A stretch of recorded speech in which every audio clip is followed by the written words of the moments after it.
Welcome back. 사회복지사 1급 공부도 쉽지 않고 분량도 굉장히 많죠. 특히 총 8과목 중에 5과목에 해당하는 사회복지 관련한 역사, 발달 과정, 그리고 각종 연도 외우는 문제가 나오거든요. 특히 매해 10문제 정도 출제가 되더라고요. 제가 분석을 해보니까 이런 10문제를 출제가 되는데 법조론에 나오는 발달 과정 따로, 실천론에 나오는 연도 문제 따로 외우다 보면 머리에 엉켜서 더 외워지지 않은데 제가 이 모든 것들을 모아서 단 3페이지로 요약을 했습니다. 다음 19회 사회복지사 1급 기출문제 풀어보도록 하겠습니다. 지금 시청하시는 선생님들께서는 일시 정지 버튼을 눌러서 먼저 문제와 보기를 통해서 풀어본 다음에 다시 플레이 버튼을 눌러서 정답과 해설을 확인하시기 바랍니다. 1번 문제 갑니다. 한국 사회복지 실천의 역사적 발달 과정을 순서대로 나열한 것은 기역, 니은, 디귿, 리을 나와 있는데 문제가 만만치 않죠. 자, 이런 경우에 3페이지 요약본을 통해서 그 문제를 그 연도 문제를 외웠다 하더라도 쉽지가 않은 문제가 이렇게 나올 수가 있다는 거죠. 그러면 나왔을 때 우리는 포기하고 찍어야 되느냐? 절대 그렇지 않죠. 보기 문제를 전부 다 정확하게 기억하지 않더라도 한 절반만 풀면 풀 수 있는 부분이죠. 자, 볼까요? 자, 먼저 니은 보기 사회복지사업법에 따라 사회복지사 명칭을 사용하기 시작하였다. 이건 1983년도죠. 이 너무 중요하기 때문에 우리가 이미 익혀서 암기하고 있는 부분이고요. 디귿 사회복지 전문 요원 나오는 순간 1987년이죠. 자동 반사적으로. 자, 이 니은 디귿 니은이 1983년도 디귿이 1987년이라는 걸 알게 된 먼저 적어두면 기역대학교에서 사회복지 전문 인력의 양성 교육을 시작하였다. 이건 뭐 이전에 있었던 해방 초기에 있었던 연도를 1947년도라고 정확하게 기억하지 않더라도 알 수 있는 부분이고, 리을 보시면 정신건강, 자, 이 정신건강 나오는 순간 이제 2010년도 중반 후반 때 이야기지 않습니까? 그래서 어렵지 않게 찾을 수 있었습니다. 그래서 정답은 기억이 먼저 되고 그 다음 니은, 디귿, 리을 순서대로 되어 있어요. 그럼 3페이지 요약본에서 확인 한번 해볼까요? 1947년에 그 이화 여자대학교 기독교 사회사학과가 이제 최초로 설립이 되었고요. 자, 그 다음에 1970년에 사회복지법이 제정이 되었죠. 자, 그 다음에 83년도 아까 말씀드린 사회복지사 명칭이 너무 중요하기 때문에 이렇게 빨간색 표시를 해두었네요. 명칭을 쓰게 되었고, 그 다음에 87년도에 사회복지 전문요원 배치한다고 제가 말씀을 드렸어요. 이 두 부분은 너무 중요하기 때문에 이걸 외운 상태에서는 83년도 사회복지사 명칭, 87년도 사회복지 전문요원 이렇게 외운 상태에서는 그 앞부분에 1947년에 기독교 사회복지사업학과가 최초로 설립이 되었구나, 이때쯤이겠구나 하고 판단하시면 되고요. 그 다음에 그 다음에 있던 건강증진센터 이거는 2010년 후반대죠. 그래서 기억, 니은, 디귿, 리을 모든 보기를 다 알지 못해도 풀 수 있는 문제였습니다. 정답은 1번. 53번 갑니다. 한국의 지역사회 복지 역사에 관한 설명으로 옳지 않은 것은 1번 보기 새마을운동은 정부 주도적 지역사회 개발이었다. 맞죠? 정부에서 주도하였습니다. 니은 2번 사회복지관 운영은 지역사회 기반의 복지 서비스를 촉진시켰다. 맞죠? 3번 복지사각지대 발굴의 효과를 제고하기 위한 읍면동 복지허브화를 추진하였다. 맞죠? 자, 그 다음 4번 시군구 지역사회 보장협의체는 잘 읽으셔야 됩니다. 여기 보장협의체라고 나와있죠. 보장협의체. 보장협의체가 복지협의체로 대체되었다. 아니죠? 복지협의체가 조금 더 큰 단위인 보장협의체로 대체가 된 것이죠. 그리고 5번 보기 보시면 국민기초생활보장제도의 시행은 지역사회 중심의 자활사업을 촉진시켰다. 이건 뭐 쉽게 맞출 수 있는 부분이고요. 자, 시군구 보장협의체, 복지협의체는 중요하기 때문에 한번 짚고 넘어갈게요. 자, 여기 보시면 2014년에 중요하기 때문에 빨간색으로 표시가 돼 있네요. 지역사회보장협의체가 복지협의체가 화살표 방향 보세요. 기존의 복지협의체였는데 보장협의체로 바뀌었죠.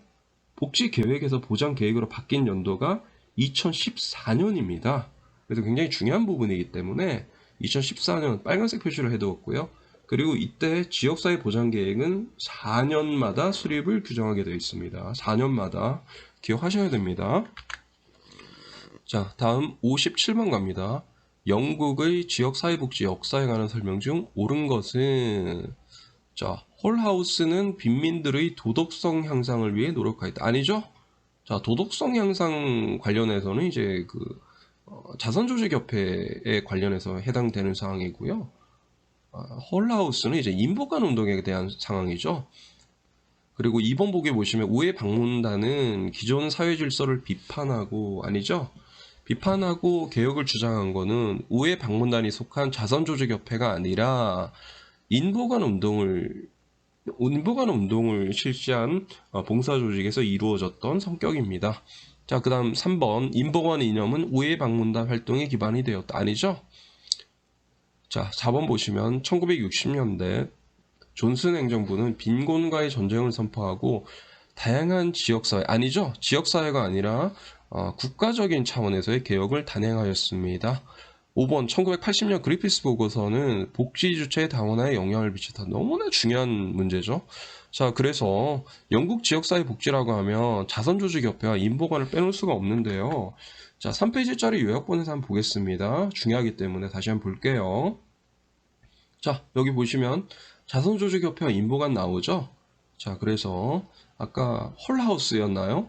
그래서 시카고 홀하우스는 인보관 소속이었어요. 그래서 인보관 소속은 3R이라고 해가지고 이제 Residence Research Reform이라고 해가지고 같이 거주하면서 조사도 하고 사회 계획을 하자는 이런 가치관을 가져서요. 인파워먼트의 효시가 됐고 이는 추후에 집단 사회 사업으로 발전하게 됩니다. 이에 반해서 자선조직협회는 개별적이죠. 개별적으로 개별 사회 사업 효시가 되어서 이제 케이스 워크에 이제 효시가 된 이런 조직이 되겠습니다. 그 다음 66번 지자체에 관한 설명으로 옳지 않은 것은, 자, 민주주의 사상에 기초를 두고 있다. 맞죠? 지자체 단체장은 선거로 선출한다. 맞습니다. 3번 지역 문제에 대한 자기 통치의 원리를 담고 있다. 맞죠? 4번 우리나라에서는 1990년, 아니죠? 지자체 실시는 너무나 중요하죠. 1995년에 실시했다는 거 반드시 암기해야 될 항목이고요. 5번 보겠습니다. 5번 지방자치단체 행정사무가 주민 참여에 의해 이루어져야 한다. 맞는 이야기죠. 자, 그래서 3페이지짜리 요약본에서 다시 한번 확인을 해보겠습니다. 1995년에 지방자치 제도가 실시된 게 이렇게 나와 있죠.